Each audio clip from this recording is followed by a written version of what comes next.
আখেরি মোনাজাতে শেষ হলো বিশ্ব ইজতেমার দ্বিতীয় পর্ব। আওয়ামী লীগ নামে বাংলাদেশের রাজনীতি করতে পারবে না বলছেন বিএনপির নেতা সালাউদ্দিন। শেখ হাসিনার হত্যা চেষ্টা মামলায় ফাঁসির 9 জন সহ সব আসামি খালাস। সুপ্রিম কোর্ট প্রাঙ্গণে সাংবাদিকদের উপর হামলায় আহত কয়েকজন। ফিলিস্তিন নিয়ে ট্রাম্পের দাবি প্রত্যাখ্যান সৌদির। চ্যাম্পিয়ন্স ট্রফিতে আম্পায়ার থাকবেন বাংলাদেশের শরফুদ্দৌলা। জাভেদ আখতারের মানহানির মামলায় কঙ্কনার শেষ সুযোগ। স্বাগত জানাচ্ছি দৈনিক আমার বাংলার প্রতিদিনের বুলেটিনে। শুনছিলেন শিরোনাম, এবার বিস্তারিত। মুসলিম উম্মার শান্তি ও সমৃদ্ধি কামনায় আখেরি মোনাজাতের মাধ্যমে শেষ হলো 58তম বিশ্ব ইজতেমার দ্বিতীয় পর্ব। বুধবার দুপুর 12টা 9 মিনিটে শুরু হওয়া মোনাজাত চলে প্রায় 18 মিনিট। দেশ বিদেশের লাখো ধর্মপ্রাণ মুসল্লি এতে অংশ নেন। মোনাজাত পরিচালনা করেন মাওলানা মোহাম্মদ জুবায়ের। সরজমিনে দেখা যায় 2 হাত তুলে সৃষ্টিকর্তার কাছে আশ্রয় আর ক্ষমা প্রার্থনা করছেন মুসল্লিরা। লাখো মানুষের আমিন আমিন ধ্বনিতে মুখর হয় তুরাগ তীর।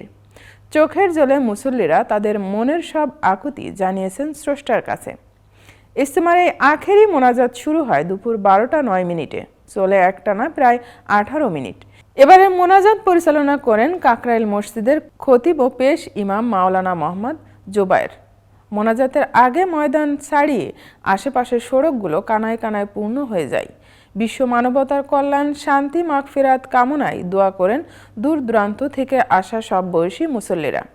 এ পর্বে প্রায় 30 লাখ মুসল্লি অংশ নিয়েছেন বলে জানিয়েছেন আয়োজক কমিটি। 8 দিন বিরতি দিয়ে 14 ফেব্রুয়ারি থেকে শুরু হচ্ছে মাওলানা সাদ অনুসারীদের বিশ্ব ইজতেমার তৃতীয় পর্ব। আগামী বছর শুয়ারি নেজামের বিশ্ব ইজতেমার প্রথম পর্ব জানুয়ারির 2 থেকে 4 জানুয়ারি এবং দ্বিতীয় পর্ব জানুয়ারি 9 থেকে 11 জানুয়ারি নির্ধারণ করা হয়। বিএনপির স্থায়ী কমিটির সদস্য সালাউদ্দিন আহমেদ বলেছেন, আওয়ামী লীগ নামে বাংলাদেশের রাজনীতি করতে পারবে না, সে আওয়াজ আমরা উঠাচ্ছি।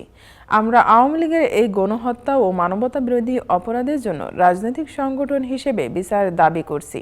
বুধবার দুপুরে রাজধানীর জাতীয় প্রেস ক্লাবে আঞ্চলিক সম্পাদক পরিষদ আয়োজিত জাতীয় ঐক্য ও বর্তমান বাস্তবতা শীর্ষক আলোচনা সভায় প্রধান অতিথির বক্তব্যে তিনি এসব কথা বলেন। অন্তর্বর্তী সরকারকে উদ্দেশ্য করে সালাউদ্দিন আহমেদ বলেন, আওয়ামী লীগকে একদিকে চাবেন তারা রাজনীতিতে নিষিদ্ধ হোক, আবার আপনারা তাদের বিচার করবেন না, পুলিশ দিয়ে তাদের কর্মসূচি বাধা দিবেন। এত সব বিরোধিতা ঠিক নয়। আমরা স্পষ্ট করে বলে দিতে চাই, বৈপ্লবিক গণ অভ্যুত্থানের মধ্য দিয়ে এই দেশের মানুষ আওয়ামী লীগকে প্রত্যাখ্যান করছে, আওয়ামী ফ্যাসিবাদের রাজনীতিকে প্রত্যাখ্যান করেছে, তাদের বিতাড়িত করেছে। আওয়ামী লীগ বিষয়ে অন্তর্বর্তী সরকারের অবস্থানের সমালোচনা করে বিএনপির স্থায়ী কমিটির এই সদস্য বলেন, আপনারা আওয়ামী লীগকে রাজনৈতিক কর্মসূচি পালনের জন্য মাঠে নামতে দেবেন না। মানছি, সমর্থন করি, কিন্তু এইভাবে কতদিন রাজপথে পুলিশ দিয়ে ঠেকাবেন?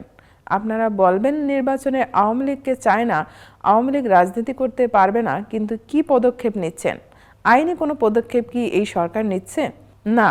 আওয়ামী লীগের বিরুদ্ধে ব্যবস্থা নেওয়ার দাবি জানিয়ে সালাউদ্দিন আহমেদ বলেন, আমরা বলেছিলাম সংবিধানের 47তম অনুচ্ছেদে অনুসারে রাজনৈতিক সংগঠন হিসেবে আওয়ামী লীগের বিরুদ্ধে গণহত্যা এবং মানবতা বিরোধী অপরাধের জন্য বিচারের ব্যবস্থা করা হোক। সে অনুযায়ী আন্তর্জাতিক অপরাধ ট্রাইব্যুনালের আইন সংশোধন করার দাবি জানিয়েছিলাম। এই দেশের মানুষ দাবি জানিয়েছিল। এই সরকার অধ্যাদেশ এবং আইন সংশোধন করার উদ্যোগ নিয়েছিলেন, কিন্তু হঠাৎ করে ক্যাবিনেট মিটিংয়ে সিদ্ধান্ত নিলেন এটা করা যাবে না। কেন? তিনি বলেন, বিচার প্রক্রিয়ার মধ্য দিয়ে নির্ধারণ হোক আওয়ামী লীগ বাংলাদেশ রাজনীতি করতে পারবে কিনা। সংবিধানে বিধান সংযোজন আছে, সে অনুযায়ী আপনারা আইন করুন।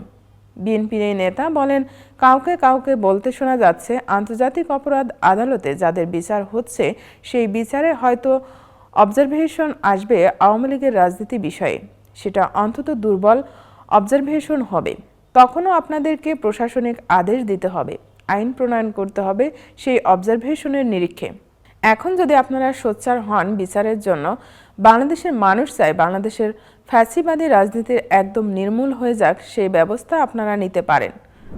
ছাত্র জনতার অভ্যুত্থানে ক্ষমতাচ্যুত সাবেক প্রধানমন্ত্রী শেখ হাসিনাকে হত্যা চেষ্টা মামলায় ফাঁসির 9 আসামি সহ সাজাপ্রাপ্ত সব আসামিকে খালাস দিয়েছেন হাইকোর্ট। এই মামলায় নিম্ন আদালত 9 জনকে ফাঁসি সহ মোট 47 জনকে দণ্ড দিয়েছিলেন। বুধবার 5 ফেব্রুয়ারি বিচারপতি মোহাম্মদ মাহবুবুল ইসলাম ও বিচারপতি হামিদুর রহমানের দেওয়া রায়ে সব আসামি খালাস পেয়েছেন।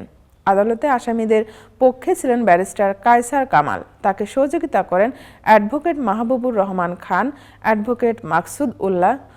উল্লেখ্য, তৎকালীন বিরোধী দলীয় নেত্রী শেখ হাসিনা 1994 সালের 23 সেপ্টেম্বর রূপসা এক্সপ্রেস ট্রেনযোগে খুলনা থেকে সৈয়দপুর যাচ্ছিলেন।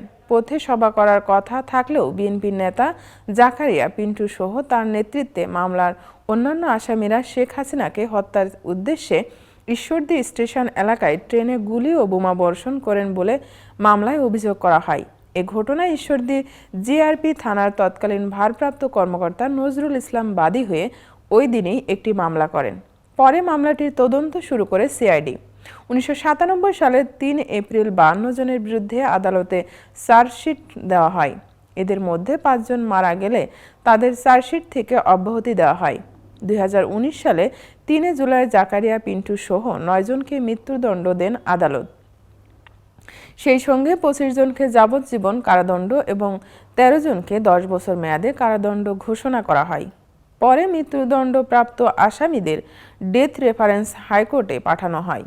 পাশাপাশি খালাস চেয়ে আপিল করেন আসামিরা। গত 30 জানুয়ারি এ মামলায় সাজাপ্রাপ্ত আসামিদের আপিল ও ডেথ রেফারেন্সের শুনানি শেষ হয়। সুপ্রিম কোর্ট প্রাঙ্গণে হামলার শিকার হয়েছেন অন্তত 3 গণমাধ্যম কর্মী। সুপ্রিম কোর্টের হাইকোর্ট বিভাগের বর্ধিত ভবনের সামনে আজ বুধবার দুপুর 11:15টার দিকে এই ঘটনা ঘটে। আহত এক সাংবাদিককে বেসরকারি একটি হাসপাতালে ভর্তি করা হয়েছে। এদিকে সুপ্রিম কোর্টের পেশাগত দায়িত্ব পালনের সময় সাংবাদিকদের উপর হামলার ঘটনায় তীব্র নিন্দা ও প্রতিবাদ জানিয়েছে আইন বিচার ও মানবাধিকার বিষয়ক সাংবাদিকদের সংগঠন ল রিপোর্টার্স ফোরাম LRF। পাবনার ঈশ্বরদীতে তৎকালীন বিরোধী দলীয় নেতা শেখ হাসিনাকে বহনকারী ট্রেনে গুলি ও বোমা হামলার অভিযোগে করা মামলার আজ রায়ের দিন ধার্য ছিল। এ উপলক্ষে বিএনপির নেতাকর্মীদের আদালত ও আদালত প্রাঙ্গণে উপস্থিত হতে দেখা যায়। বেলা 11:30টার দিকে রায় ঘোষণা শেষ হয়। সাধারণত কোনো মামলার রায় ও আদেশের বিষয়ে সংশ্লিষ্ট আইনজীবী বা পক্ষ হাইকোর্টের বর্ধিত ভবনের সামনে ব্রিফিং করে থাকে। একাধিক প্রত্যক্ষদর্শীর ভাষ্যমতে রায় ঘোষণার পর বর্ধিত ভবনের সামনে গণমাধ্যম কর্মীরা আইনজীবীদের বক্তব্য নেওয়ার জন্য অপেক্ষা করছিলেন।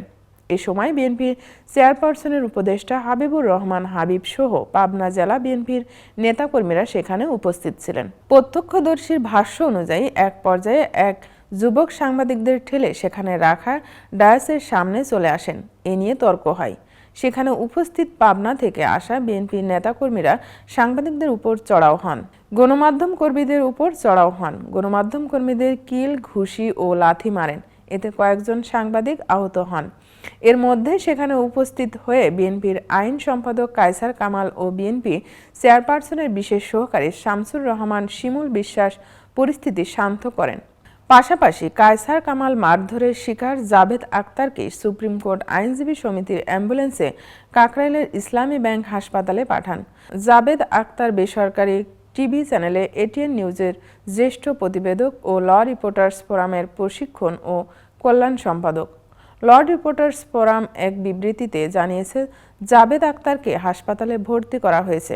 এর আগে তাৎক্ষণিক প্রতিক্রিয়ায় সাংবাদিকরা ব্রিফিং বর্জন করে হাইকোর্ট বিভাগের বর্ধিত ভবনের সামনে ব্রিফিং স্থলে বসে অবস্থান কর্মসূচি পালন করেন। যুদ্ধ বিধ্বস্ত গাজা দখল করবে যুক্তরাষ্ট্র বলে জানিয়েছেন দেশটির 47তম প্রেসিডেন্ট ডোনাল্ড ট্রাম্প। এমন অবাক করা ঘোষণা এমন এক সময়ে তিনি দিলেন যখন তার সঙ্গে দেখা করতে ওয়াশিংটনে সফররত বেঞ্জামিন নেতানিয়াহু। যুক্তরাষ্ট্রের প্রেসিডেন্টের এমন বক্তব্যের পর এক বিবৃতিতে সৌদি আরবের পররাষ্ট্র মন্ত্রণালয় জানিয়েছে, স্বাধীন ফিলিস্তিন রাষ্ট্রের প্রশ্নে সৌদির অবস্থান আগের মতোই আছে। নিকট ভবিষ্যতে সৌদির সঙ্গে ইসরায়েলের সম্পর্ক স্বাভাবিক হবে এমন ইঙ্গিত দিয়ে ট্রাম্প বলেন, ইসরায়েলের জন্য আমাদের একজন সঠিক নেতা রয়েছেন, তিনিও শান্তি চান। ট্রাম্পের এই বক্তব্যের কিছুক্ষণের মধ্যেই বিবৃতি দিয়ে এই ইস্যুতে নিজেদের অবস্থান স্পষ্ট করে সৌদির পররাষ্ট্র মন্ত্রণালয়। সেই বিবৃতিতে বলা হয়, স্বাধীন ফিলিস্তিন রাষ্ট্র ইস্যুতে সৌদির যে অবস্থান তা দৃঢ় এবং অবিচল। কোনো অবস্থাতেই এর পরিবর্তন ঘটবে না। চ্যাম্পিয়ন্স ট্রফির ম্যাচ পরিচালনার জন্য আম্পায়ারদের তালিকা প্রকাশ করছে আইসিসি। 15 জনের সেই তালিকায় রয়েছেন বাংলাদেশের আম্পায়ার শরীফুদ্দৌলা ইবনে শহীদ সৈকত। 19 ফেব্রুয়ারি 8 দলের টুর্নামেন্ট মাঠে গড়াবে। হাইব্রিড মডেলের টুর্নামেন্ট অনুষ্ঠিত হবে পাকিস্তান ও সংযুক্ত আরব আমিরাতে। খেলা হবে মোট 4 ভেন্যুতে। পাকিস্তানের করাচি, লাহোর, রাওয়ালপিন্ডির সঙ্গে অপরটি সংযুক্ত আরব আমিরাতের দুবাই। ম্যাচগুলোতে দায়িত্ব পালন করবেন 12 জন বিশিষ্ট আম্পায়ার। সেখানে 6 জন 2017 সালের আসরেও দায়িত্ব পালন করেছেন। তাদের মধ্যে উল্লেখযোগ্য নামটি রিচার্ড ক্যাটেলব্রো। তিনি আগের আসরের ফাইনালে দায়িত্ব পালন করেছিলেন। তার সঙ্গে থাকছেন Chris Gaffaney, Kumar Dharmasena, Richard Illingworth, Paul Reiffel ও রড টাকার।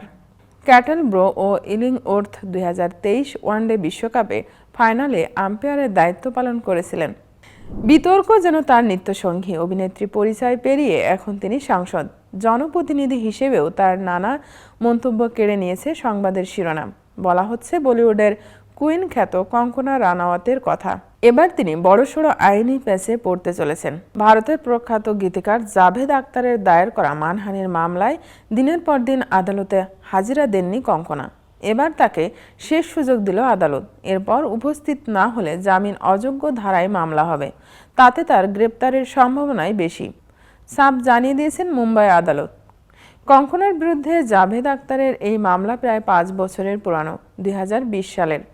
সে বছর তরুণ অভিনেতা সুশান্ত সিং রাজপুত্রের বাড়ি থেকে দেহ উদ্ধারের ঘটনা তোলপাড় ফেলে দিয়েছিল গোটা ভারতেই।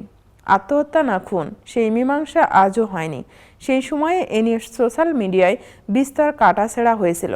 তবে সবাইকে ছাপিয়ে যায় কঙ্কনার বিস্ফোরক বক্তব্য। সুশান্ত সিং রাজপুত বলিউডের স্বজন পোষণ বা নেপোটিজম এর শিকার এমন মত প্রকাশ করে কঙ্কনা দায়ী করেছিলেন বিশিষ্ট গীতিকার জাভেদ আখতারকে।